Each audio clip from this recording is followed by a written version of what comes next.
사랑하는 새벽나라 친구들, 여러분과 주일 말씀을 나눌 이형목 목사입니다. 오늘 말씀을 통해 하나님의 마음을 깨닫는 시간이 되기를 바랍니다. 여러분에게 밸런스 게임으로 오늘 나눔을 시작해 볼까 합니다. 노아와 120년 동안 같이 방주 만들기 vs 다윗처럼 사울한테 10년 쫓기기. 우리가 120년을 살 수는 없지만 둘 다 믿음으로 인내하는 오랜 세월을 보내야 합니다. 그렇다면 예루살렘 vs 암몬은 어떤가요? 당연히 예루살렘을 선택하는 게 맞을까요? 왜 그렇게 생각하나요? 예루살렘에는 성전이 있으니 하나님의 보호하심이 있을 거라 생각하나요? 과연 이 밸런스 게임의 정답은 무엇일까요? 오늘 말씀을 통해 알아봅시다. 오늘 말씀의 제목은 심판의 칼날 그리고 은혜입니다. 오늘의 말씀은 에스겔 21장 18절에서 32절입니다. 여호와의 말씀이 내게 임해 말씀하셨다. 너 사람아, 바벨론 왕의 칼이 가야 할 두 길을 표시하여라. 둘 다 같은 땅에서 나와야 한다. 표지판을 만들어라. 성읍으로 가는 길 어귀에 만들어라. 칼이 갈 길 하나는 암몬 족속의 라빠 쪽으로, 다른 하나는 유다와 견고한 성읍 예루살렘 쪽으로 표시해 두어라. 바벨론 왕이 점을 치기 위해 두 길의 어귀에 서서 화살통의 화살들을 흔들고 우상들에게 묻고 희생제물의 간의 모양을 살펴볼 것이다. 그의 오른손에 예루살렘으로 가는 점괘를 얻어 그가 성문의 성벽을 부수는 쇳덩이들을 설치하고 토성을 쌓고 포위벽을 세우려고 한다. 그들에게 맹세한 사람들 눈에는 틀린 점괘 같아 보이겠지만 그 점괘는 예루살렘 사람들의 죄를 상기시킬 것이다. 예루살렘 사람들은 포로로 잡혀갈 것이다. 그러므로 나 주 여호와가 이렇게 말한다. 너희가 너희의 죄를 상기시키고 너희의 범죄를 드러나게 하고 너희의 모든 행위에서 죄가 나타났기 때문에, 그리고 너희가 기억됐기 때문에 너희가 적의 손에 붙잡힐 것이다. 너 더럽고 악한 이스라엘의 지도자여, 내 날, 곧 내 죄가 끝날 때가 이르렀다. 나 주 여호와가 이렇게 말한다. 머리에 두른 띠를 벗고 왕관을 벗어라. 이것은 이전과 같지 않을 것이다. 낮은 사람은 높아지고 높은 사람은 낮아질 것이다. 폐허로다, 폐허로다. 내가 그것을 폐허가 되게 할 것이다. 이것은 이전과 같지 않을 것이다. 그러다가 그 권리를 가진 사람이 나타나면 내가 그에게 그것을 줄 것이다. 그리고 너 사람아, 암몬 자손들과 그들이 받을 모욕에 대해 주 여호와께서 이렇게 말씀하신다고 예언하며 말하여라. 칼이다. 칼이 뽑혔다. 학살하기 위해, 집어삼키게 하기 위해 광이 내지고 번개처럼 번쩍인다. 점쟁이들이 너를 위해 허황된 환상을 보고 내게 거짓된 점을 쳐주고 너를 학살당한 악인의 모기에 두려고 하니 그들의 날, 죄악이 끝날 때가 이르렀다. 칼을 칼집에 도로 넣어라. 내가 창조된 곳에서, 내가 태어난 땅에서 내가 너를 심판할 것이다. 내가 내 분노를 내게 쏟아붓고 내 진노의 불을 너를 향해 불며 너를 잔인한 사람들, 파괴에 능숙한 사람들의 손에 넘겨줄 것이다. 너는 불 속에서 땔감이 될 것이고 내 피가 그 땅 가운데 있을 것이며 내가 더 이상 기억되지 않을 것이다. 나 여호와가 말했기 때문이다. 오늘 본문에서 하나님이 에스겔에게 계속해서 예언의 말씀을 주십니다. 앞서 밸런스 게임에서 여러분에게 물어봤던 것처럼 두 가지의 선택지 그림을 보여주십니다. 오늘 본문 19절, 20절의 말씀입니다. 너 사람아, 바벨론 왕의 칼이 가야 할 두 길을 표시하여라. 둘 다 같은 땅에서 나와야 한다. 표지판을 만들어라. 성읍으로 가는 길 어귀에 만들어라. 칼이 갈 길 하나는 암몬 족속 라빠 쪽으로, 다른 하나는 유다와 견고한 성읍 예루살렘 쪽으로 표시해 두어라.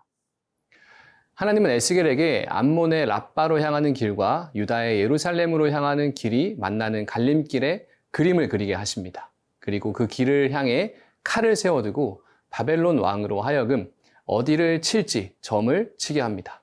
암몬 vs 예루살렘.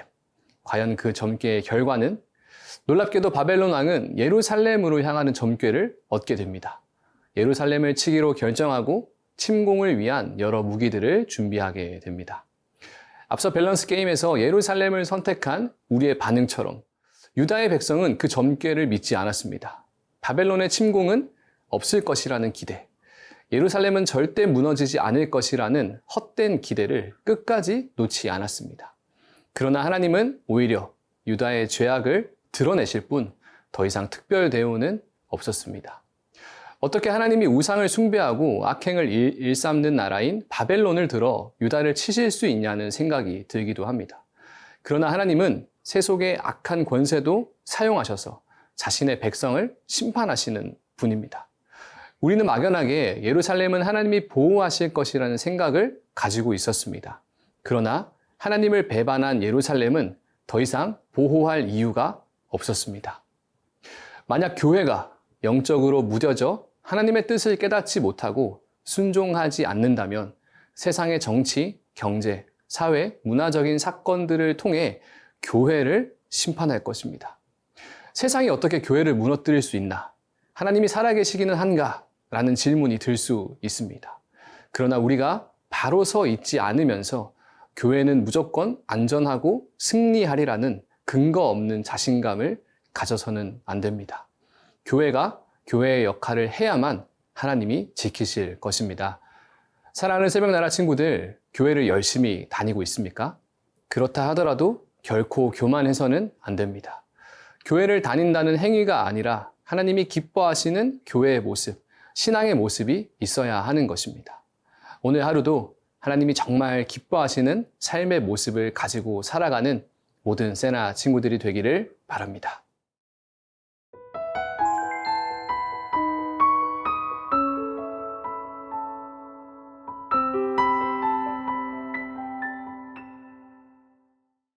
자, 그럼 밸런스 게임에서 나머지 하나의 선택지가 남아 있었습니다. 암몬이라는 선택지가 정답이었던 걸까요?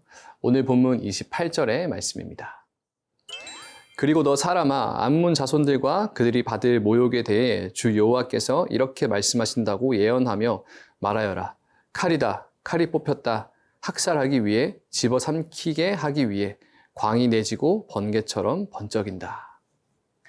바벨론이 암몬과 예루살렘 사이에서 예루살렘을 선택해서 공격했습니다. 그런데 남은 선택지인 암몬 역시 예루살렘과 마찬가지로 파멸을 피할 수 없었습니다. 유다가 여호와 하나님이 자기들을 지켜주실 것을 기대했던 것처럼 암몬도 자기들이 섬기는 우상과 점쟁이들을 통해 파멸을 피할 수 있으리라 기대했지만 하나님의 심판은 피할 수 없었습니다. 하나님의 백성인 유다와 이방 나라인 암몬이 전혀 다를 바 없이 모두 멸망당했습니다. 하나님을 섬긴다고 했던 유다나 우상을 섬기는 암몬이나 바벨론의 침공 앞에서 똑같이 멸망당한 것입니다. 우리의 삶이 주님 앞에 거룩하지 않고 세상 사람들과 다를 바 없이 살면서도 그저 교회에 다니고 예배에 참석한다는 이유로 우리에게 주어질 상황이 불신자들과는 다르리라는 어리석은 기대를 버려야 합니다. 그렇다면 앞서 두 가지 선택지 중에 정답은 없었던 걸까요? 그렇습니다. 두 가지 모두 우리를 구해내지 못합니다. 우리를 구할 단 한 가지 방법은 바로 예수 그리스도입니다.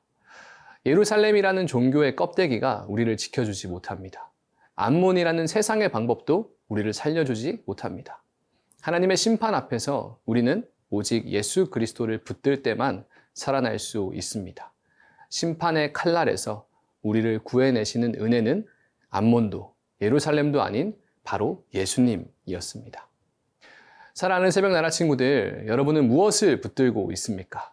종교의 행위도 세상의 물질이나 권력도 우리가 하나님 앞에 섰을 때 무용지물이 됩니다. 죄가 있다면 하나님의 심판을 피할 수가 없습니다.